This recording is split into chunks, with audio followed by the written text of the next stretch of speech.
O'zimni ammamga o'zim kelin bo'lganman.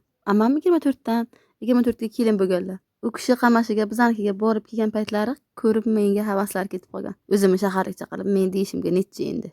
Non sindirib qo'ygan bo'lganlar. Men o'z ammamni o'g'lini tanimaychidim. Chunki ular 24 ga, men qamashiga ular ko'p bordi keldi qilmasdi. Biz oilada 5 ta qiz bo'lganimiz uchun yo dadamga rahmi kelganmi, ukam bechora shuncha qizni qanday chiqaradi deb o'ylaganlarmi yoki haqiqatan ham bu yaxshi qiz, seni kelin qilsam baraka topaman deb o'ylaganlarmi bilmadim-u. Ishqilib meni 24 ga kelin bo'lib kelishimga ammajonim sababchi bo'lganlar. Alhamdulillah, ammaga kelin bo'lishni yaxshi tomonlari juda ham ko'p ekan. Eng muhimi bu, juda ham erkin bo'lasiz. Bundan tashqari biron narsani bilmasangiz ham bizni ko'chaga chiqib hech kimga gapirmaydilar. Men kelgan paytim hech ishni bilmaydim. Na non yopishda, na xamir qilishda, hech qanaqa, faqat bozorga yurgan qiz edim. Lekin ammam bechora sabr bilan hamma narsani jimgina hech kimga aytmay turib, qayerga borsam maqtov eshitaman. Chunki qaynanangiz sizni maqtasa, butun el sizni yaxshi ko'rar ekan. O'zimniki o'zim qilganman deb hamma aybizni yopadi.